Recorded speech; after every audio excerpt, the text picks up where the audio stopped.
Greetings. Takuda kuita topic analytical geometry. Saka color coding yelesson redu ichamira yakadai so. Matopics nemasubtopics tichamanyora in that color which is blue. Manotes edu tichamanyora in white. Illustrations nemademonstrations tichamaita in whatever color. So analytical geometry chatinofanirwa kutanga kuziva ndechekuti our first point is analytical geometry can be called coordinate geometry. Saka tikataura the word coordinate, what should come to mind is this xy plane. The xy plane. XY plane ndipo pataiplota xy coordinates. Saka tatova an idea kuti tichange tichidzidza pamusoro pei in analytical geometry. Somehow we are going to be dealing with coordinate points which are made up of an x coordinate and a y coordinate. Saka we are analyzing geometry, but what exactly are we analyzing? We are looking, in some cases, at x, y coordinates. Our second point is going to be, it deals with the location of points in space. Saka point iri explain zvatabva kuexplaina about the xy points. XY points anowanikwa pa xy plane, which can also be called the Cartesian plane. Saka we are going to be looking at different points and we are interested with their location in space. But to map out the points, kana kuti tizive mapoints acho kuti ndeapi, we are going to be employing the Cartesian plane, which can also be called the XY plane. What we now want to look at are two shapes which are of particular interest. Saka panapa mashapes atati they are of particular interest, rhombus nekite. Saka ngatidrowei kuti rhombus yakamira sei. So this is going to be the rhombus. Saka iyi ndiyo rhombus. So toda kuanalyze rhombus. Remember, this is analytical geometry, so there's a lot of analysis. We want to analyze a rhombus. Chatinofanirwa kutanga kuappreciate ndechekuti itu tumalaini tutotaisa kuti aka neaka neaka neaka tunongoreva kuti each side kana kuti every side on a rhombus is equal. So a rhombus is actually a regular shape. Kana chiti regular shape tikureva a shape with equal sides. An example might be a square, an equilateral triangle. So a rhombus is a regular shape because my sides ese are 4. It's actually a regular quadrilateral because my sides ese are 4 are equal to each other. So that's the first fascinating fact. Fact number 2, draw my diagonals. So one might ask kuti chii chinombonzi diagonal. Saka tikatarisa a diagonal, chekutanga, these are bisecting lines. Not a bisecting line. Saka nachiti bisect. Of course panapa, this term bi, ndokunobva bicycle, ndokunobva bicep, kungoti bi, zvoreva kuti 2. Saka a bisecting line, this is a line which divides a shape into 2. Maona. Saka iri line iri tikaricherechedza this line iri. It's a bisector. It's a bisector in the fact yekuti this side of the shape and this side of the rhombus ringe equal to each other. So a diagonal is a bisecting line, a line which divides a shape into 2. Saka tikatarisa ma bisectors edu, rather ngatishandise this term, tikatarisa ma diagonals edu, turikuona kuti they are perpendicular to each other. So takuda kutarisa the term chi perpendicular. So the term perpendicular. it means meeting at 90 degrees kana kuti meeting at a right angle. Ndozvinoreva kuti perpendicular. So they are perpendicular to each other because paari kusangana panapa ari kucreata an angle which is 90 degrees. So izvi tinozviona parhombus, tinozviona futi pakite.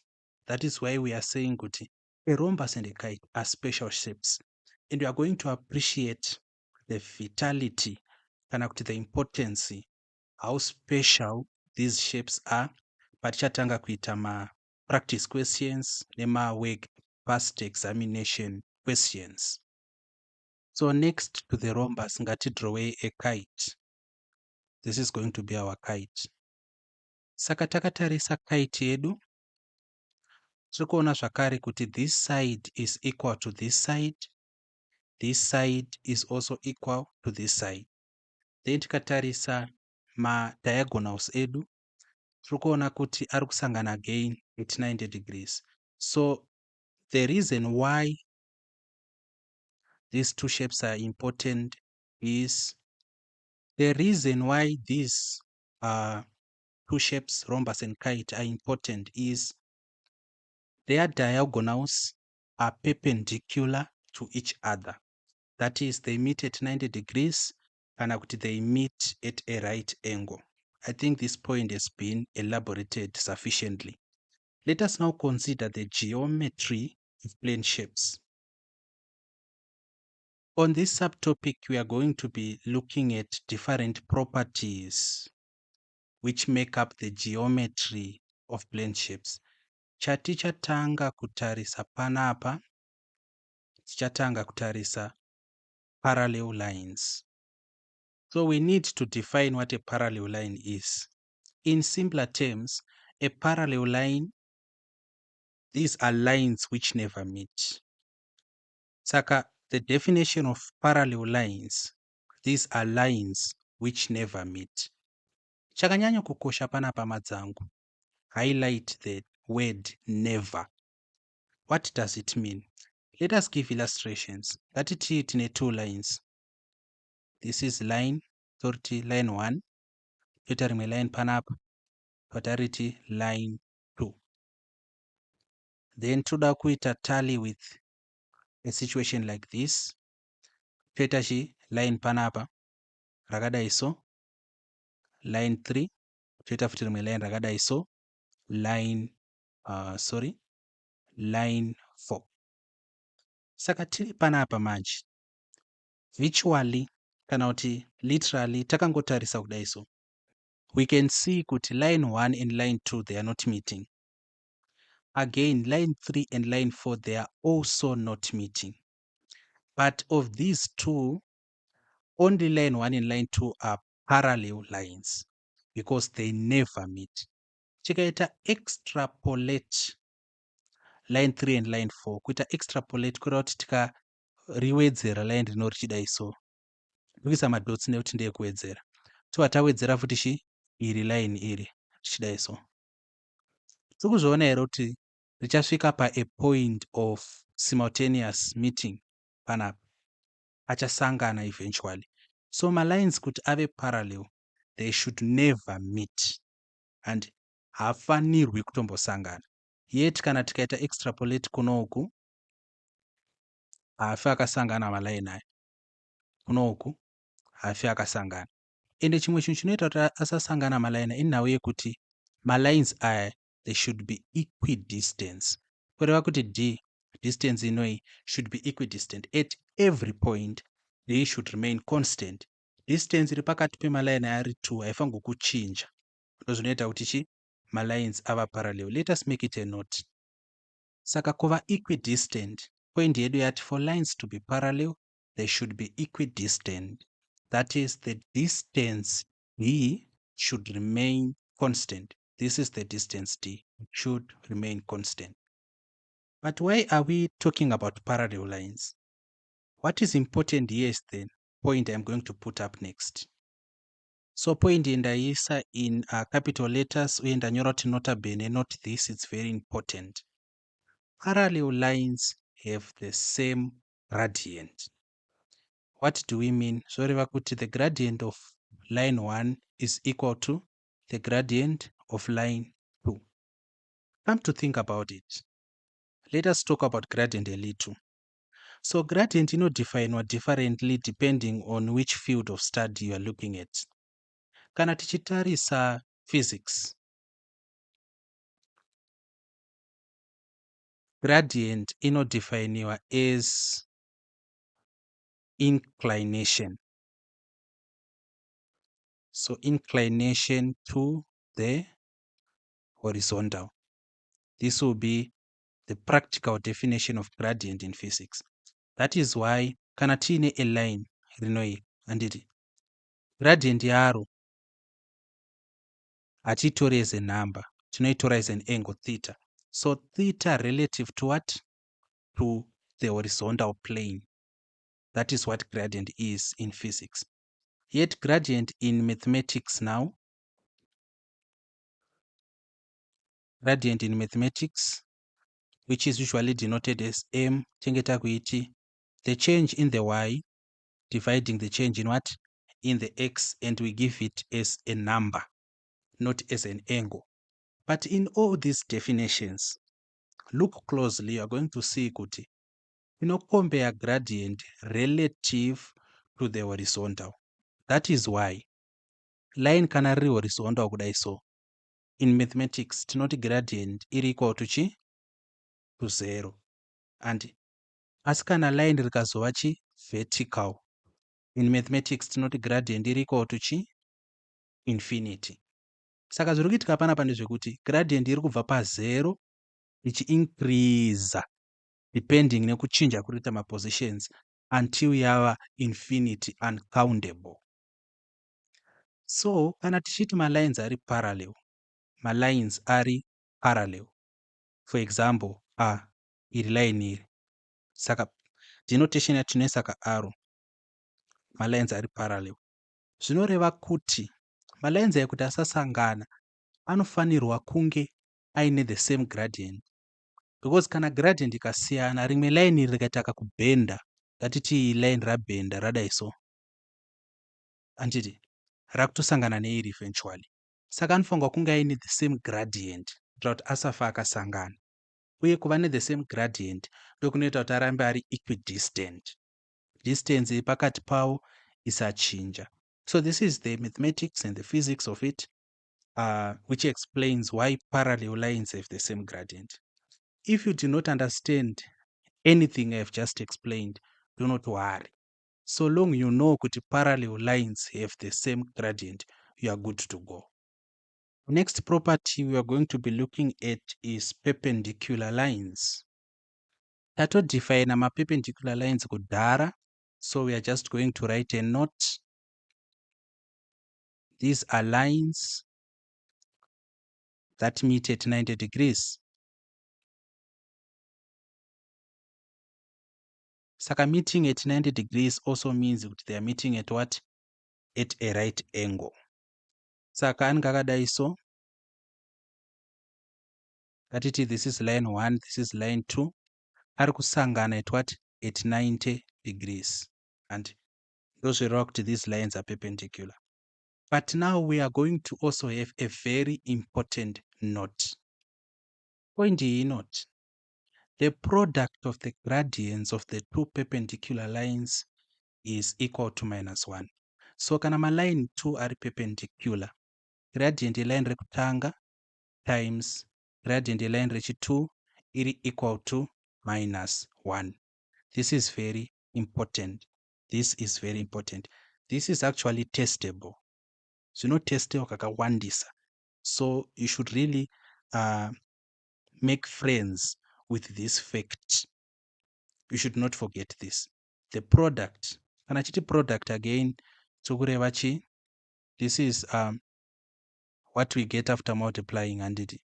So the product of the gradients of the two perpendicular lines is -1. Let us now go over to the third property, which is the midpoint. So we get a hint from the term midpoint, because takatarisa word midpoint, of course, tinotoona kuti this is the middle of something. So our first point is going to be a midpoint. This is a point that is halfway between 2 points.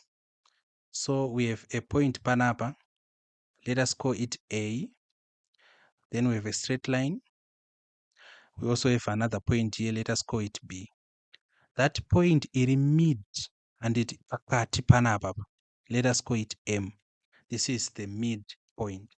But we are much more interested in the mathematical definition, cannot mathematical expression of the midpoint.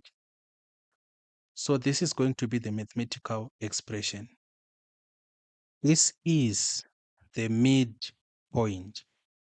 Midpoint, and it's a point, remember. Saka kana iri point, it should be defined as we should have the x, we should also have the y. It's a point, xy point, Cartesian point. We should have coordinates. Saka panapa x1 plus x2 zviri kuitika apa ndezvekuti point A and of course inenge iri chi x1 y1, point B inenge iri futi chi x2 y2.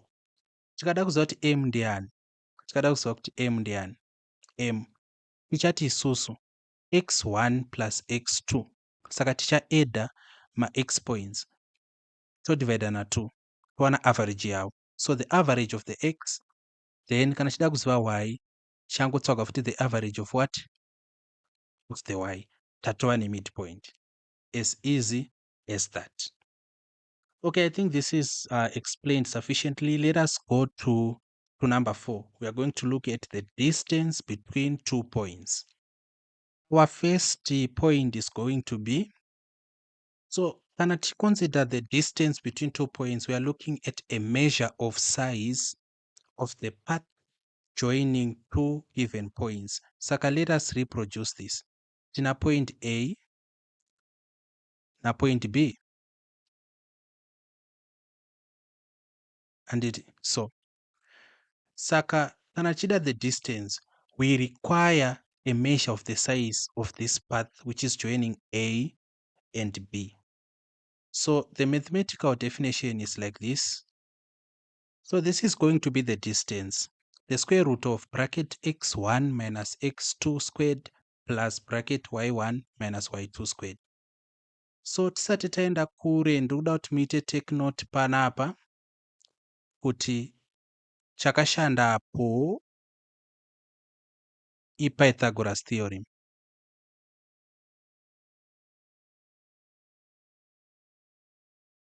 The Pythagoras theorem. Saka panapa tatongopiwa yacalculatwa kana kuti yaapplywa to a certain point where tasarwa tiine chi the square root of, take note, x1 minus x2 squared.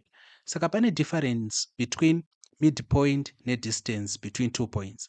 Midpoint, it's x1 plus x2 over 2, of which distance it's x1 minus x2 squared plus y1 minus y2 squared. Saka zvinongoitika ndezvekuti point A inenge iri x1 y1, B iri x2 y2. Saka panapa tikadai so, ngati tadai so, anditi yatova chi right angle muri. So kana tadai so manje ndo panozoapply chi Pythagoras theorem. Line redu iri rakutritiwa is what, as an hypotenuse. So I am not here to prove kuti zvakaitwa sei kana kuti chi, not necessarily though. I'm just here to give you this. You should submit it to memory. But if you so wish kuti tizviprove, it's not necessary. It's really not necessary. Ngazvingopinda musoro kuti distance between 2 points ndinoiwana nekuti the square root of x1 minus x2 squared plus y1 minus y2 squared. Let us look at a property, points on coordinate axis. Our first point here is going to be, point yedu iri kuti all points on the x-axis correspond to a y value of 0. Zvinomborevei? Let us put a second point tichiexplain ka1. Saka second point iri kuti all points on the y-axis correspond to an x value of 0. What does it mean? Ngatiti tine an xy plane panapa handiti. Saka first point yati all points on the x-axis. Sangati say a point on the x-axis. Chaipo chaipo panapa. In a different color. I point ishi. Inoi. Correspond to a y value of 0. Kada kukota point. Toziva isusu kana tichikota tinotanga na x tozoti y. Saka panapa inenge iri chi x value hatiizivi. Asi value ya y tinotoiziva kuti ndiyani i0. Ndozviri kureva kuti all points on the x-axis correspond to a y value of 0. Tikaita futi the same thing. All points on the y-axis toisa point panapa correspond to an x value of 0. Tikada kuiplota and kana kuikota tikadai so value ya x tinotoiziva kuti ndi 0 because mavalues a x anga ari kuno kana uku. Asi value ya y ndo yatisingadi yatisingasivi. So ndo zviri ngoreva this point. I think it's actually a simple point. Characteristic number 6 tichatarisa points of intersection. Points of intersection. What are we looking at? Our first point. Saka a point of intersection kana kuti a point of simultaneous agreement. This is a point between two graphs. So tinogona kutoisa example panapa. This is our xy plane. Ngatiti tine line rakadai so. Line 1. Toita rimwe line rakadai so. Line 2. Saka yatiri kuti point of intersection tinongo refer to this point. Pari kusangana magraphs edu ari 2. Line 1 igraph, line 2 futi ichi igraph. But panapa point yedu yakanzi a common point or points between two graphs. Saka tinogona kuva futi ne situation yakadai so. This is our xy plane.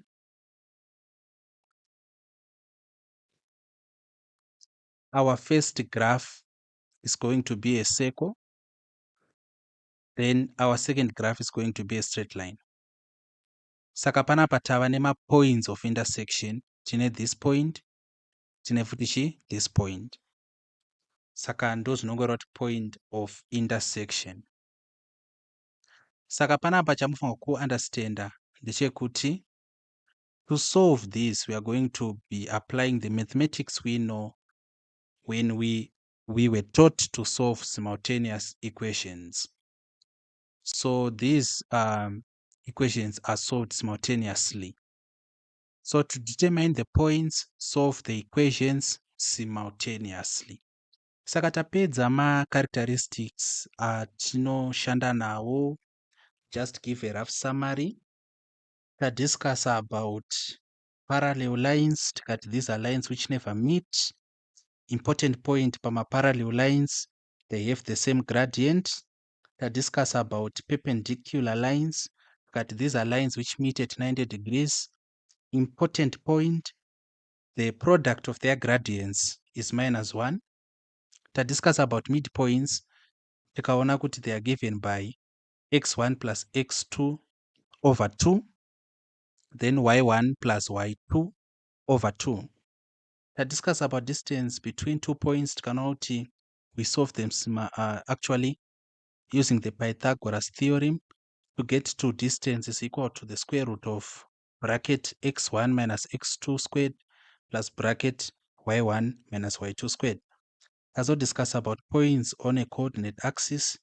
Tikaona kuti kana a point iri pa y-axis inenge ine a corresponding x-axis which is 0. Kana iri pa x-axis y anenge ari 0. Then lastly tabata points of intersection. Tikangoona kuti ndo patino apply ma-simultaneous equations. Takuda kuchienda kumongo we-analytical geometry. Takuda kudiscuss about the circle. What should we learn about the circle? Chatinofanira kutanga kuziva ndechekuti there are two mathematical definitions of a circle.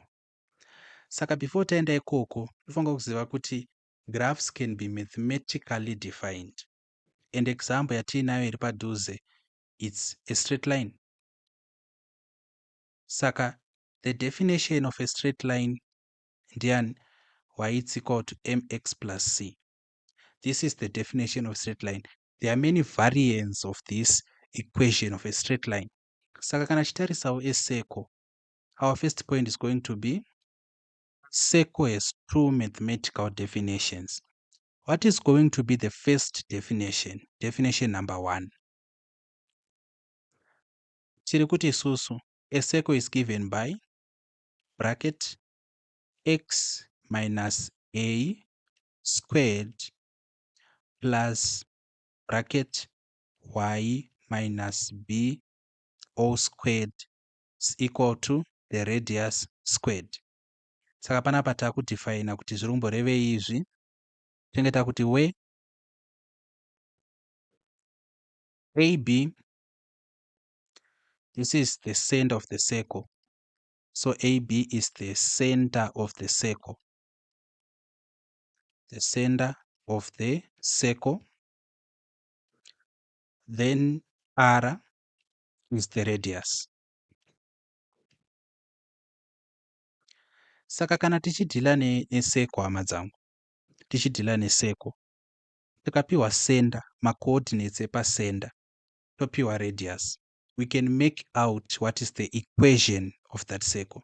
Saka kana tichitaura pamusoro mathematical definition, in essence, tongotaura about the equation. You understand? Saka let me give an example panapa. Ngatiti the equation of a circle ndi x minus 2 squared yobva yanzi plus y plus 7 squared is equal to 8. What is going to be the center? So the center is going to be, right, let us do it here for the sake of convenience. So equation yatapiwa panapa, maybe let us recall that is isusu x minus a squared plus y minus b squared is equal to r squared. And tobva tapiwa an example kuti circle redu isusu it's x minus 2 squared plus y plus 7 squared is equal to 8. Saka toda kuziva kuti center ichi, toda kuziva kuti radius ichi. So kuti tizviite izvi hazvifangwi kutinetsa pamusana pekuti we are just going to be comparing. Zvazvinongoreva panapa ndezvekuti our center is going to be a ambori ani. So we need to determine a. A, we know panapa x minus, alright, ngatidai so, minus a iri equal to what? Minus 2. Minus akakanzelana zvorati a iri equal to 2. Why tati a iri equal to 2? If you just compare panapa, anugona x unoyu, right? I'm really finding it difficult to explain, but it's okay. Zviri kuitika ndezvekuti toda kukombeya panapa. Toda kuziva kuti a ndiani, saka toda kukombeya kupi? Panapa apa. Saka kuti tipakombeye manje, tinenge takudi ngatingotorai zvinhu zviri mukati mebracket because zvese zviri squared. And zvese zviri squared. Kana kungozvitora zvakadaro, kana kuri kuti hatisati tabata kuti zviri kuitwa sei. Saka tichangoti x minus a squared is equal to chi? X minus 2 squared. Toziva isusu kuti tibvise chi? Kasquared tinoisa square root. Saka tikaisa square root kunoku nesquare root kunoku, zvoreva tangosarwa tiina x minus a are equal to chi? X minus a. Of which x minus 2, sorry. Of which inogona kungonyorwa isina mabrackets. X minus a iri equal to chi? X minus 2. And we need to know a. Saka panapa x tikamuunza kunoku minus a iri equal to x minus 2 minus x, max achekana, saka minus a iri equal to minus 2. Therefore a iri equal to chi? To 2, because pachachekana panapa. So this is the long way home. But rather nekungokombeya chete, you can actually see kuti a ndi 2. nekungokombea chete, you can actually see kuti b ndi -7. Saka you can do the working panapa to confirm kuti b ndi -7, but our sender is going to be, so tiri panapa, the sender is 2 minus 7 and our radius is equal to the square root of 8. Why is the radius equal to the square root of 8? Hazvinetsi, because panapa taudzwa kuti r squared is equal to 8. Saka it's just like this. R should be equal to the square root of 8. Zvatopera. So this is the first definition of a circle. What is very important is taking note of this. Izvi kutoisa musoro, kutoclaima, hatina nguva yekuzviprova, uye it's not necessary at our level kuzviprova. Let us go to the second mathematical definition, kana kuti the second equation of a circle. The second equation of a circle inoti iyo x squared plus y squared plus 2gx plus 2fy plus c is equal to 0. Saka panapa, where minus g minus f is the sender. Saka sender yakakosha kana tichida an equation of a circle. Paya sender yanga iri chi ab. Panapa sender yava minus g minus f. So minus g minus f is the sender. So minus g minus f is the sender. Then panapa taudzwa futi kuti the square root of g squared plus f squared minus c is the radius. So this is a little complicated. Saka patinge tisina kupiwa the sender directly and tisina futi kupiwa radius. So this is it. Saka iyi inodhiliwa nayo sei? Let us give an illustration. Izvi zvikutoisa musoro hama dzangu. Ngatiti toda kuziva kuti sender chii panapa. What is the sender? And saka tapiwa isusu kuti our equation imbori chi. Example equation yedu, it's x squared plus y squared plus 4x minus 3y minus 7 is equals to 0. Tovunzwa kuti sender ichi uye kuti radius ichi. Zvatinongeta panapa, we are going to tally. Pasi pesi equation iyi unochanonyora equation yeseko x squared plus y squared plus 2gx and obva wati plus 2fy plus c is equals to 0. Ndozvaunoita izvi. Wadai so manje, isu toda kuziva kuti sender ichi. Remember kuti sender ichi, sender i minus g minus f. Saka of course minus g because g ndiye associated na x minus f because f ndiye associated na y.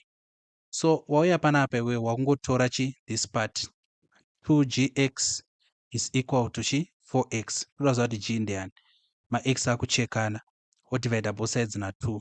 Zvoreva izvo kuti g wako ari equal to chi to 2 because 2 into 2 ndi 1 into 4 ndi 2. So g is equal to 2. Watopedza panapa. Then wakungouya futi panapa wakuti 2fy is equal to minus 3y. Ende minus yakakosha, chofanga kutakura minus. Panapa tinonyora because ndi plus. Then panapa pachanetsi y ochekana, tikadivide both sides na 2 kunoku. Zvoreva izvo kuti f are equal to minus 3 over 2. But isusu manje taudzwa isusu kuti sender ndiani ndi minus g minus f. Kureva kuti panofanirwa kuti tikachi negation. Kureva kuti sender yako iwewe kana wakuinyora answer inenge iri g unoyu ndi 2 achava minus 2, f ndi minus 3 over 2 achava 3 over 2. Kungochinja sign. So this is going to be the sender minus 2 and 3 over 2. Okay. Question imwe manje yakuti rega ndingoitira panapa. Iri kuda kuti titsvage radius. Saka isusu tatoudzwa kudhara kuti radius tinoiwana sei? Taudzwa kuti r iri equal to the square root, kutoisa musoro izvi, g squared plus f squared minus c. Saka g taanaye, f taanaye, tiri kuda c, of which c haanetsi, c are equal to minus 7. Saka r radius yedu isusu iri equal to the square root of, what is g? G ndi 2, so it's 2 squared plus, ko f ndiani? Ndi minus 3 over 2, minus 3 over 2 squared, then minus. Saka panapa pauda kuchenjerera, c ndi minus 7, saka it's minus 7. Kureva iko kuti r iri equal to the square root of 4. Then panapa it's alright, if you compute this mucalculator mako, you are going to find out kuti r iri equal to the square root of 53 over 2. Zvatopera. Saka pati yandinototya kuti munhu angona kuita mistake ndepanapa. C yedu isusu ndi minus 7. Yeti formula pedu pana minus c. Kureva kuti it's minus c ndiani? Minus 7. Kureva kuti inozoita chi? Plus 7. So this is what we are supposed to know.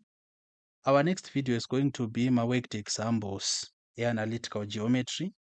Then the other video is going to be solve my questions atinenge tapa say assignment kana kuti homework. So if you have any other questions, you can utilize the comments section or ask me directly.